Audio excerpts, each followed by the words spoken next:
कोई विचार आते हो तो सांस पर ध्यान देना।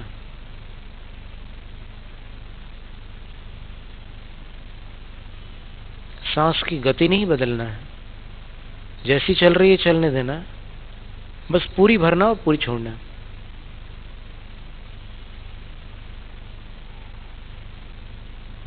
और पूरी भरते समय शरीर में खिंचाव पैदा नहीं करना। आराम से बैठकर जैसे जितनी भर जाए पूरी उतनी भर लेना।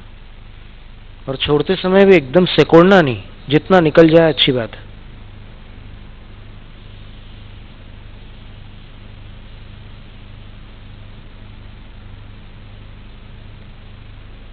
बीच में ध्यान देना, मुद्रा में दबाव तो नहीं आ रहा है। अंगूठे और उंगली के बीच का जो दबाव है उसको हल्का ही रखना।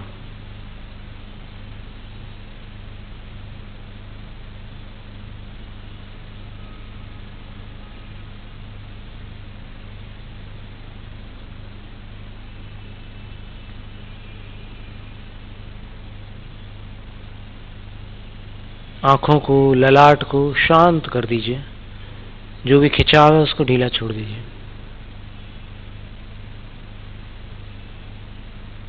हाथों में झंझनाहट महसूस होगी आपको।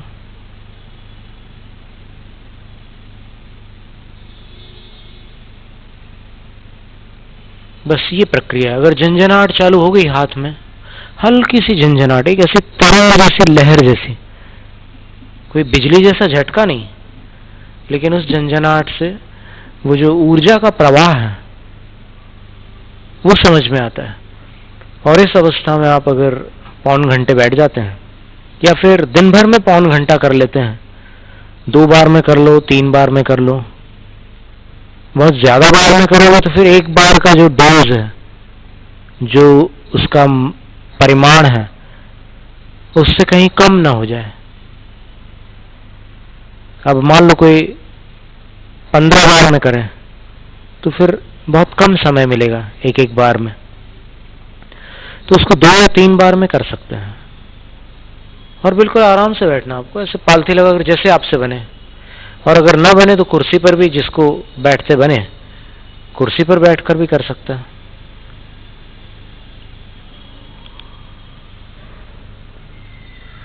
तो ऐसे कुछ प्रयोग है।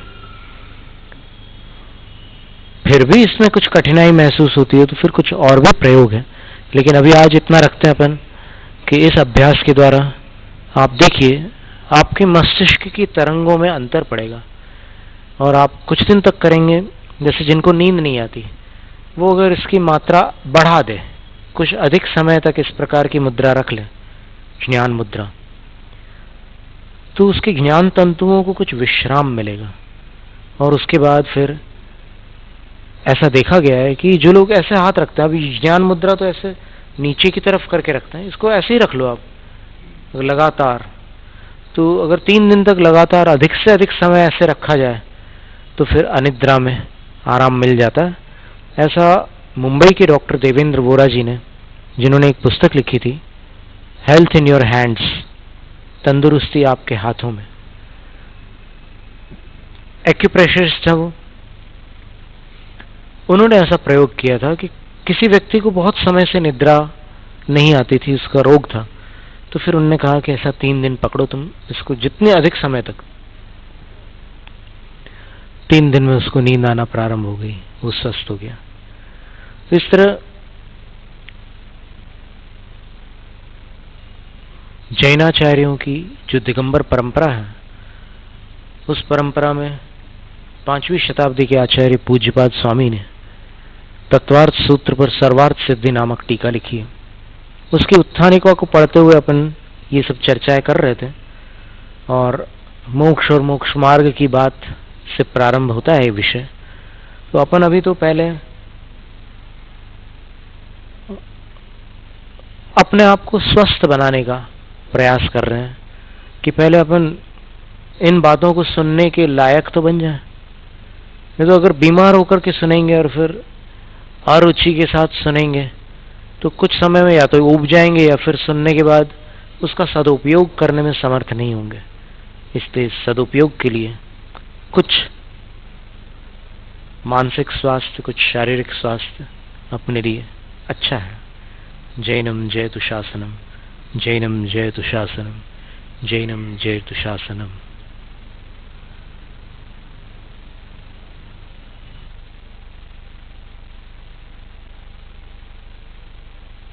भेत्तारं कर्मभूभृतां ज्ञातारं विश्वतत्त्वानां वन्दे तद्गुणलब्धये।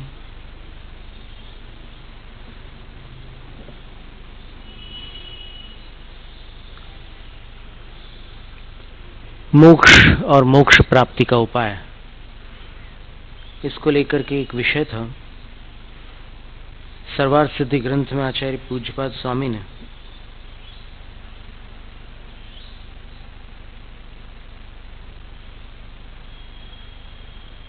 एक भव्य जीव गुरु के पास जाकर जो प्रश्नोत्तर करता है, प्रश्न वो करता है, उत्तर गुरु देते हैं।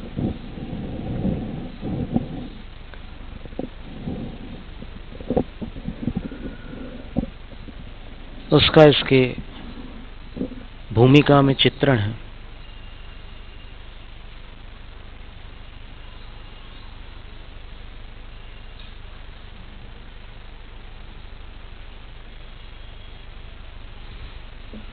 तो उसमें गुरु का जो एक विशेषण आया था वो है मुनि परिषण मध्य सन्निषण्णम। मुनियों के समूह के मध्य में जो गुरु है, सब साधुओं के बीचों बीच सन्निषण्णम, एक प्रशस्त मुद्रा में, एक व्यवस्थित आसन में विराजमान है।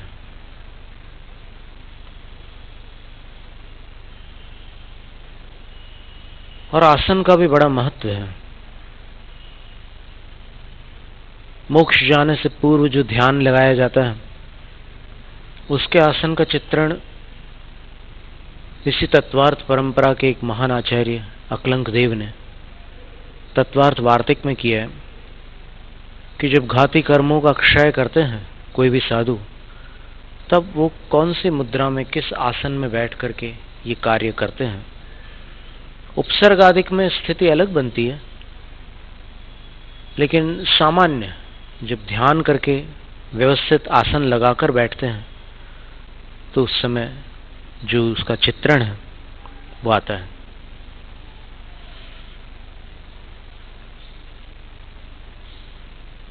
तो मोक्ष और मोक्ष के उपाय के बारे में सुनने से पहले अपने मन को स्वस्थ कर लेना और तन को स्वस्थ कर लेना आवश्यक है।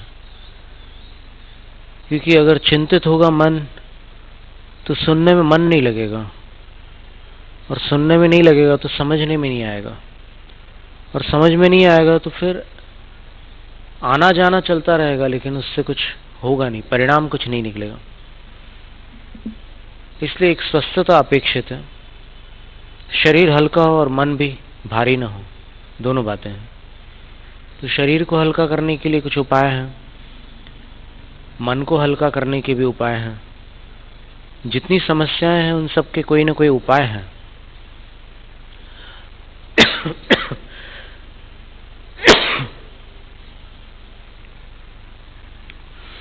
विदेशों में एक अंग्रेजी कविता पढ़ाई जाती है बच्चों को, मदर गूज राइम।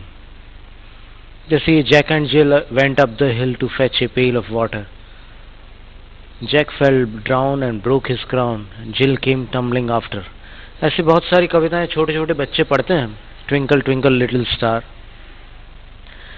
वैसे ही वहां पर एक कविता पढ़ाई जाती थी, शायद अब भी पढ़ाई जाती हो। वो ये थी कि for every element under the sun there is a remedy or there is none. If there be one try to find it, if there be none never mind it.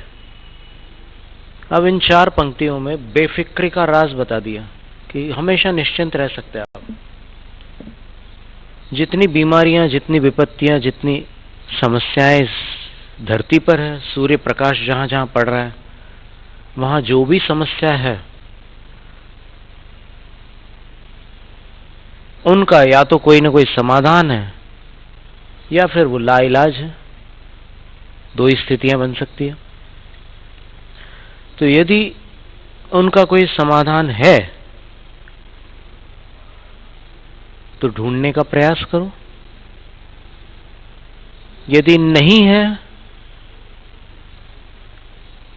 तो चिंता छोड़ो। नहीं है, सीधा से हिसाब, नहीं है, अब क्या चिंता, हो तो ढूंढो, न हो तो निश्चिंत हो जाओ। तो इस तरह ये बात आती थी निश्चिंत रहने के लिए। तो यहां पर जो गुरु का वर्णन है वो एक व्यवस्थित आसन में विराजमान है। इसका अर्थ ये हुआ कि साधना मार्ग में आसन का कहीं ना कहीं महत्व है। आसन व्यर्थ नहीं है। इसी तरह जो योग होता है उसमें और बहुत सारी चीजें आती है। योग के जो 8 अंग आते हैं, ज्ञानार्णव ग्रंथ में बताया है, पातंजल सूत्र में बताया है, तो वो जो अंग है उनमें आसन तो है ही। आसन शरीर की एक व्यवस्थित मुद्रा का नाम है जिसमें प्रयोग करके देखने पर जो गुरुत्वाकर्षण केंद्र है, वैज्ञानिक जो मतलब सेंटर ऑफ ग्रेविटी, वो लगभग नाभि के आसपास आ जाता है। अपन आड़े टेढ़े बैठते हैं, झुक कर बैठते हैं या फिर एकदम तन कर बैठते हैं, तो वो गुरुत्वाकर्षण केंद्र अपने शरीर का जो केंद्र है नाभि, वहां पर न होकर के कहीं और होता है। और जब गुरुत्वाकर्षण केंद्र कहीं और होता है तो फिर उससे शरीर में ऊर्जा का संचार, रक्त का संचार, वायु का संचार, प्राण वायु का संचार अव्यवस्थित हो जाता है और उसके कारण अपने को बेचैनी होती है या फिर अस्वस्थता का अनुभव होता है। एक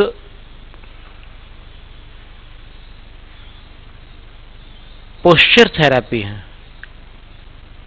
गुजरात में कोई एक सज्जन है, वो उससे बहुत सारी बीमारियों का इलाज करते हैं, बच्चों से लेकर बड़ों तक की ढेरों बीमारियों को वो ठीक करते हैं। और साधु अधिकतर बीमार इसलिए नहीं पड़ते क्योंकि उनकी चर्या कितनी भी कठोर हो, कितने भी तपस्या करें, वो एक तो पद विहार करते हैं, जैन साधुओं की बात कर रहे हैं, और आसन व्यवस्थित रखते हैं। वर्तमान में प्रशिक्षण के अभाव में कहीं कहीं पर कमियां हो सकती है, लेकिन जो शास्त्रीय मार्ग है उसके अनुसार देखो तो फिर आसनों का बहुत महत्व है। संलेखना के समय, ध्यान के समय और कठोर तपस्या के समय, कायोत्सर्ग के समय और आतापन योग, अभ्रावकाश योग, वृक्ष मूल योग, इन सब कालों के लिए अलग अलग प्रकार के आसनों का वर्णन शास्त्रों में आया है। इससे स्पष्ट है कि आसन महत्वपूर्ण है। अब यदि आसन महत्वपूर्ण है तो फिर योग के अन्य जो घटक हैं, जो अन्य अंग हैं, उनके महत्व को अपन नकार नहीं सकते। जैसे हमने कहा था कि एक ऐसी मुद्रा है जिसको आज ज्ञान मुद्रा कहते हैं, बस पहली उंगली के साथ अंगूठे को मिला लो।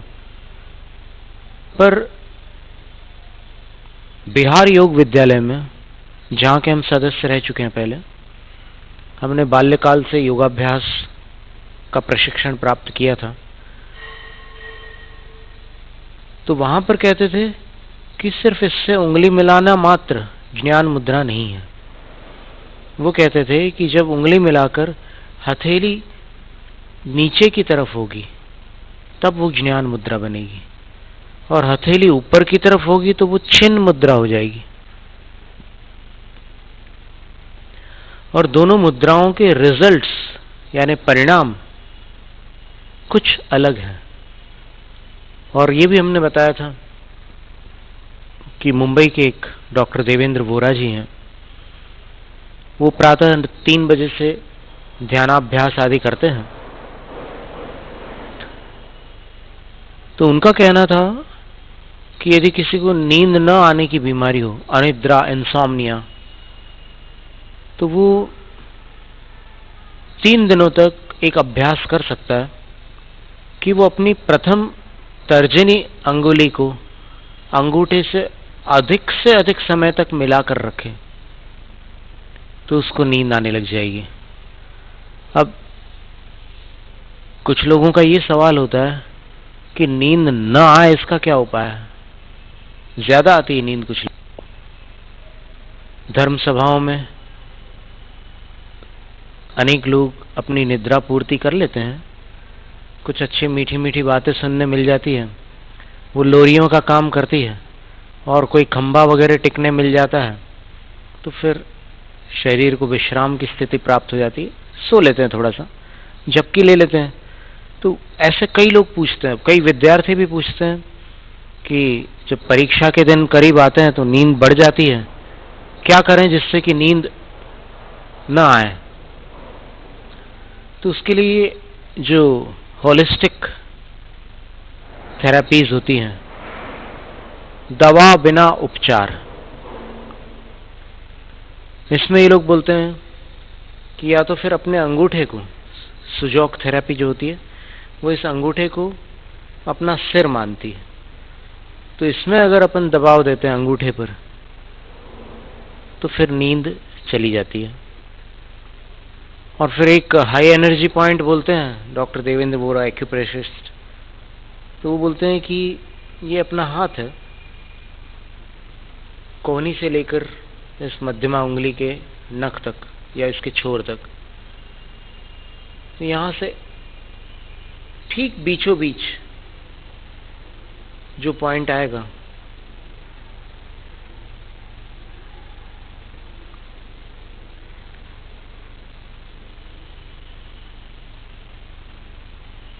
उसमें दबाव देने से, एक तो वो कहते हैं कि 40 साल के बाद तो रोज 2 मिनट सवेरे उठ करके यहां दबाव देना, तो इस पे दबाव देने से भी निद्रा चली जाती है। अथवा एक उपाय ऐसा भी होता है कि जैसे आपकी नींद खुली, प्रातःकाल हुआ, आप बिस्तर से उठ करके थोड़ी देर खड़े हो जाइए और भगवान का स्मरण कर लीजिए, तो इससे भी एक आलस्य का निवारण होता है।